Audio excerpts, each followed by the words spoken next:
جو آج ہمارے بنیادی حقوق فنڈامنٹل رائٹس جس طرح ان کو مسترد کیا گیا، جس طرح ان کی وائلیشن کی گئی اس جب سے یہ امپورٹڈ حکومت ہمارے اوپر بیٹھی ہے.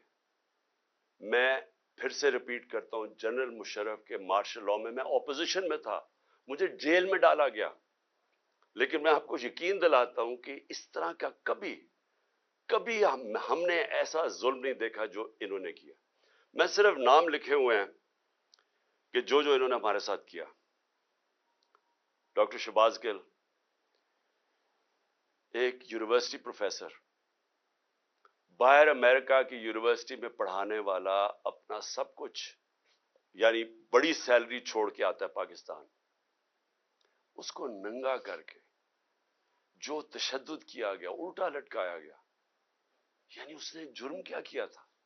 کوئی ہمیں بتائے جرم کیا کیا تھا اس نے؟ اور مجھے افسوس سے کہنا پڑتا ہے کہ ہمارے انصاف کے نظام نے اس کے فنڈامنٹل رائٹس کی حفاظت نہیں کی. اس کے اوپر مزید اور کیسز کر دیے گئے، کبھی وہ کراچی جا رہا ہے تو کبھی بلوچستان میں کیسز کر رہے ہیں. تو کوئی یعنی کدھر گئے ہمارے فنڈامنٹل رائٹس؟ کون سے ملک کے اندر جو اپنے آپ کو جمہوریت کہتا ہے وہاں لوگوں سے ایسے ہوتا ہے جو اس سے ہوا؟ ابھی تک وہ ریکور نہیں کیا شہباز گل. ابھی تک جس طرح اس کے اوپر تشدد کیا گیا، ابھی تک اس کا اثرات اس کے اوپر ہے.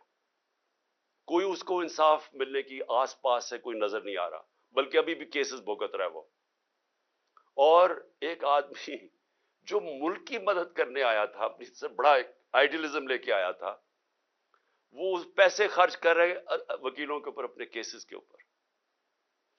میں اس کی اس لیے مثال دے رہا ہوں کیونکہ شاید ملک کے غدار ہوں، کوئی دہشت گرد ہوں، تو شاید ان کو تو ایسے ٹریٹ کرتے ہوں، لیکن ایک پولیٹیکل آدمی ایک سٹیٹمنٹ کے اوپر اس کے اوپر یہ ظلم کیا گیا.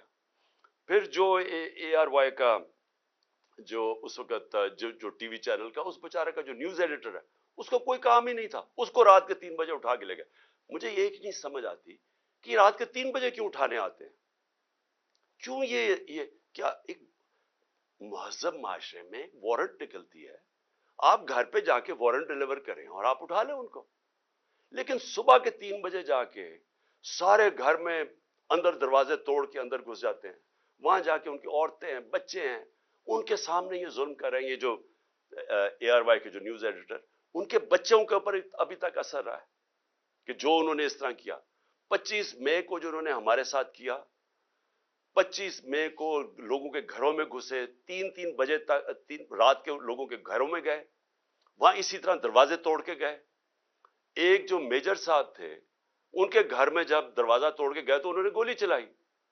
کسی کو کیا پتا کہ ڈاکو آ گیا، کون آ گیا رات کو؟ تو وہ بےچارا سپاہی بےچارا ایسے مارا گیا بیچ میں. ذمہ داری ان کی تھی جنہوں نے آرڈر کیا، اور اس کو اٹھا کے لے گئے، اور اس کو پھر اس کے اوپر تشدد کیا. اس کے بیٹا، اس کا کوئی قصور ہی نہیں تھا. وہ کہہ رہے ہیں میجر صاحب کہ میں نے گولی چلائی ہے. اس کے بیٹے کو لے گئے، اور جو بیٹے کے اوپر تشدد کیا کتنے مہینے رکھ کے. کدھر گئے فنڈامنٹل رائٹس؟ اور اس کے بعد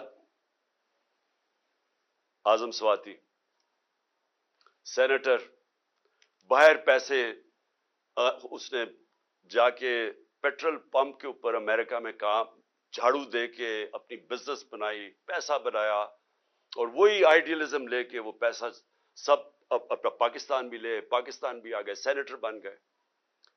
ایک ٹویٹ کے اوپر، اور ٹویٹ اتنی سچی ٹویٹ ہے کہ باجوہ کو کہہ رہے ہیں کہ آپ نے NRO2 دیا، ساری قوم کہتی ہے اس نے دیا، اس میں تو کوئی شک نہیں ہے.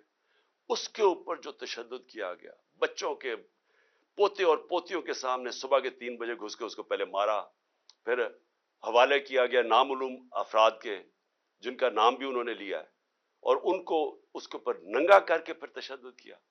پھر ایک گندی ویڈیو بنا کے بیوی کو گھر دے دی، بیوی اور بیٹی کو. یعنی یہ کون سی بنانا ریپبلک میں؟ کدھر گئے فنڈامنٹل رائٹس؟ پھر آگے آ جائیں فواد چودھری، پھر صبح کے 3-4 بجے پہنچ گئے گھر، ادھر سے پھر اٹھایا، ہتھکڑیاں لگائیں، اوپر کپڑا. یعنی یہ کوئی دہشت گرد تھا؟ کیا تھا؟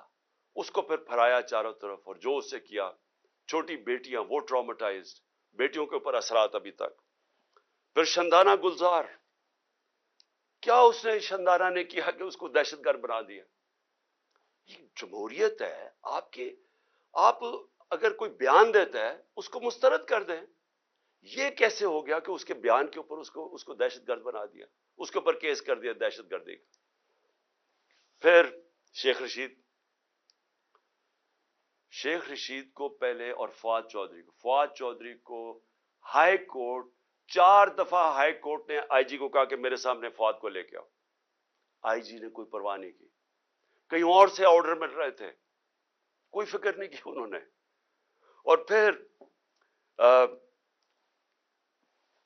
شیخ رشید بیل دے دیتی ہے عدالت، اسلام آباد ہائی کورٹ، اور کیسز ڈال کے اس کے اوپر کیسز پہ کیسز بنائی جا رہے ہیں اور اس کو رکھا ہوا ہے۔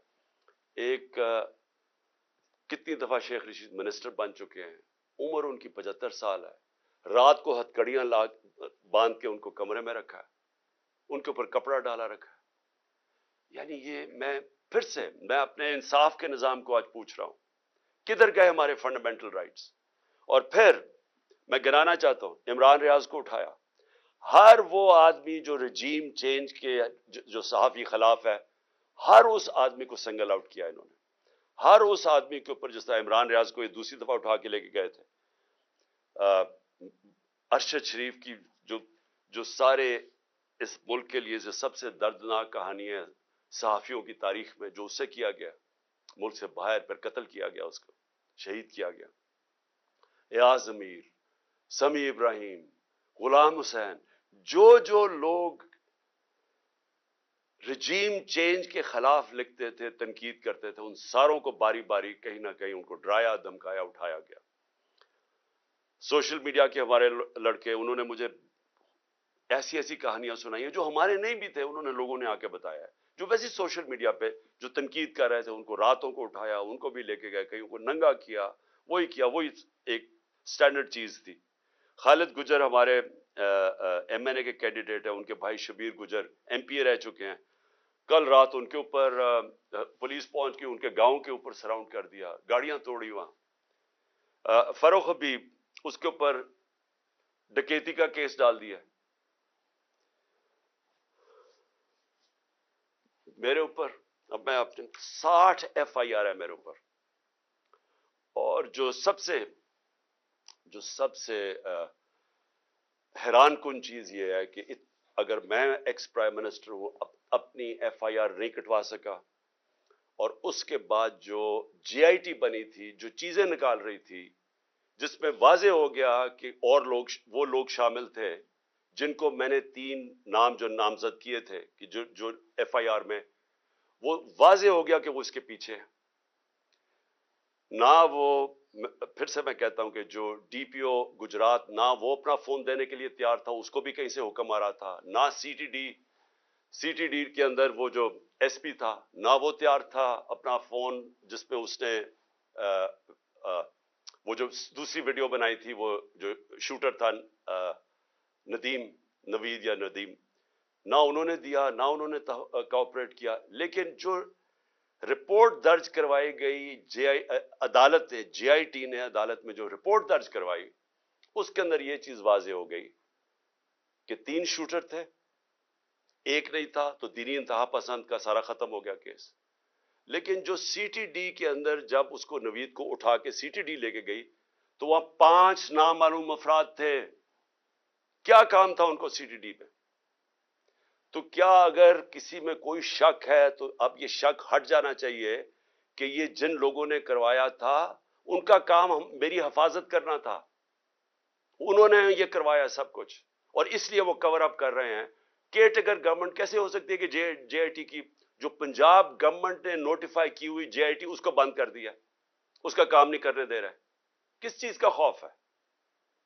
کیونکہ طاقتور لوگوں نے اپنا فیصلہ کیا ہوا ہے کہ اگر وہ قانون کے اوپر ہے، یہ ہے۔ اور پھر میں واپس جاتا ہوں کہ یہ سارے جو میں نے آپ کو کیسز اس لیے بتا رہا ہوں کہ یہاں رول آف لا نہیں ہے، یا انصاف ختم کر دیا ہے، یا جنگل کے قانون کی طرف نکل گیا پاکستان۔ اور کوئی ملک جدھر انصاف اور رول آف لا نہیں ہے وہاں خوشحالی نہیں آ سکتی. یہ ہم اندھیرے کی طرف لے کے جا رہے ہیں. اور یہ مزید جتنی یہ اور کوششیں کر رہے ہیں جتنا ہمیں ڈرانے دھمکانے کی, یہ صرف ثابت کر رہے ہیں کہ اس ملک میں مائٹ از رائٹ ہے, جس کی لاٹھی اس کی بھینس, کہ کوئی انصاف نہیں ہے کمزور کو. یہ ثابت کر رہے ہیں کہ یہ جو لوگ اوپر بٹھائے ہوئے ہیں ہمارے, ان کا صرف مقصد ہی ایک ہے کہ کسی نہ کسی طرح اپوزیشن کو ڈرا دھمکا کے ختم کرو, تاکہ یہ ختم ہو جائے تو پھر وہ جو میں جس کا نام 12th مین بھی رکھا ہوا ہے وہ لڑنے سے بھاگا بھاگا آئے, جب وہ سمجھ جائے کہ اب گراؤنڈ تیار ہو گئی ہے تو تب وہ آ کے الیکشن جیت کے تو کہے جی دیکھیں بہت بڑا مارکا مارا. یہ صرف گیم پلان ہے.